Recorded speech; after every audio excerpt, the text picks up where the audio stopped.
Good afternoon. I'm Christopher Laprade, and welcome to the American Chemical Society's 256th National Meeting and Exposition here in Boston.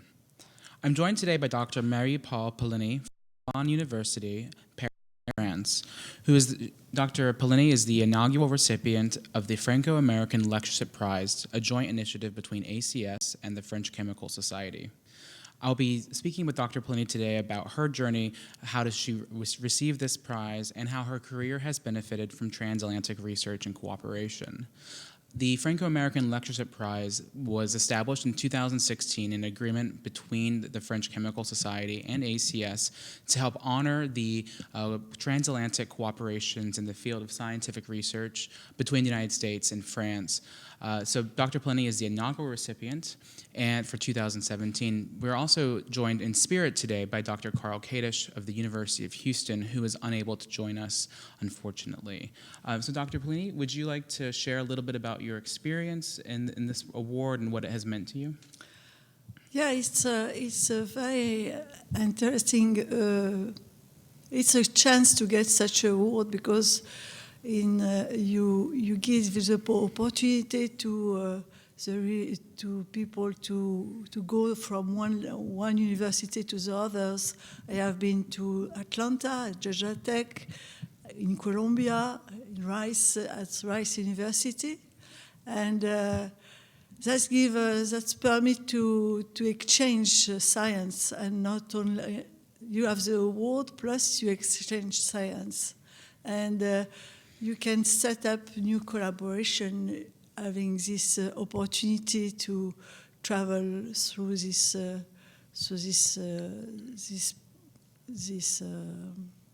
how to say, through this prize. This prize, yeah. Yeah, absolutely. And furthermore, you have the opportunity to. Of course, it's nice for both two countries, the two countries, to have this the opportunity to have this prize and to share together what we can share. Mm-hmm. So part of this prize entails the French recipient coming to to 2 or 3 U.S. ACS local sections or host universities, and that was Columbia University, Georgia Tech in the Atlantic section, and Rice University in Houston. Can you speak a little bit about your experience while touring? Like, what about it made it so impactful?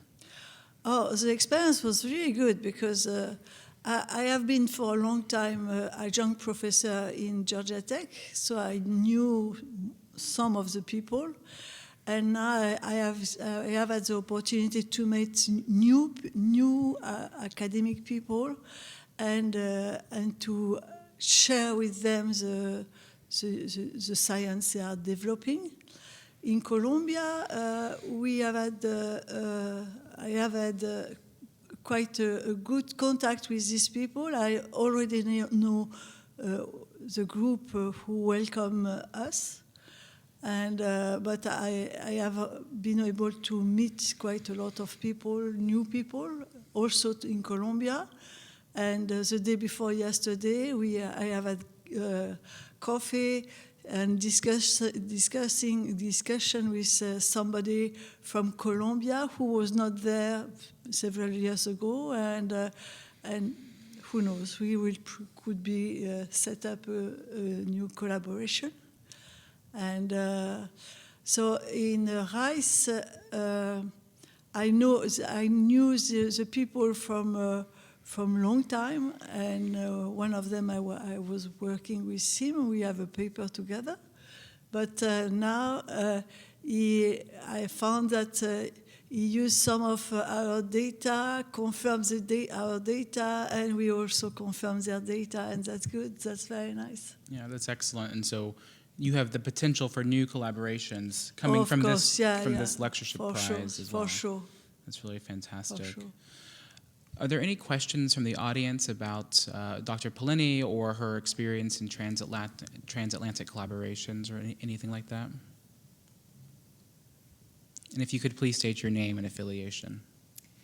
I'm Laura Cassidy with ACS. How do researchers get nominated for this award, and what are the criteria for judging nominees?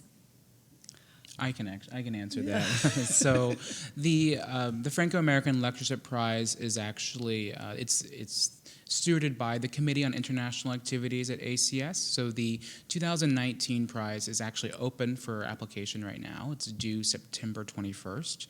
And the form there is www.acs.org/international.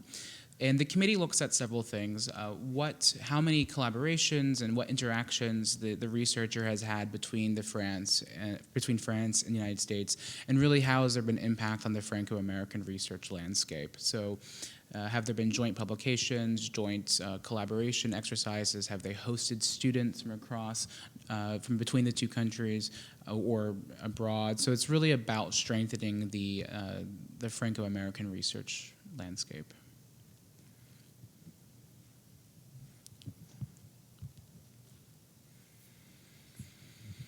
Katie Cottingham from the American Chemical Society.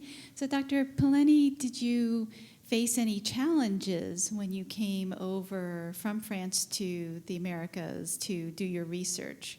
Were there any special issues that you ended up facing and having to deal with? No, in fact, I am not. I don't collaborate very easily. So when I collaborate, we set up something quite strongly.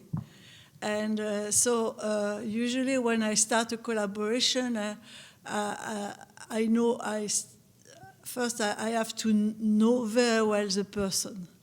And then I start to work with them. And it was with Mustafa El-Sayed was exactly what's happened.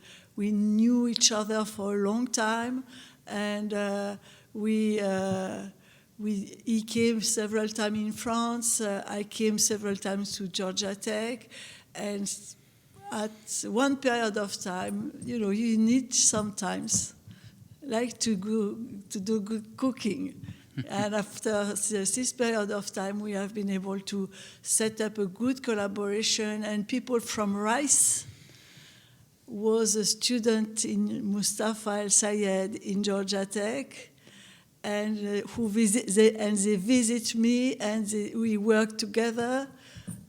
So it's more or less.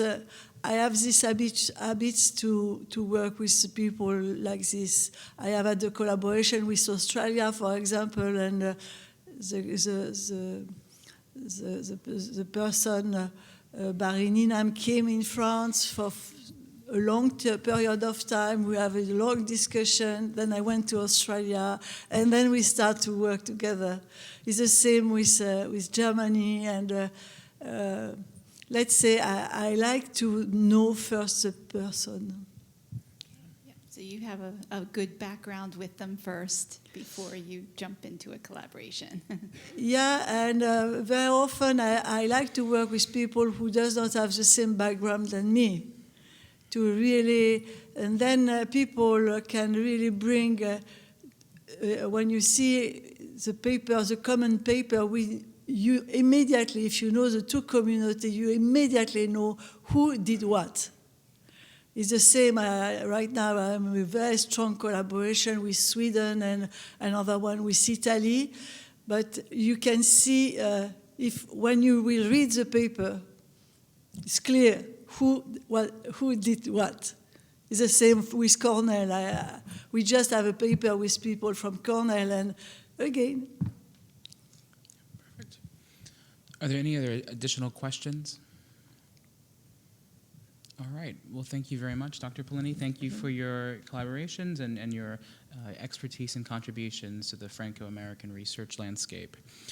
This archive version of this session will be available soon at bit.ly/ACSLive_Boston 2018. Please do not forget to join us tomorrow morning at 9 a.m. for the First Tuesday press conference. Thank you.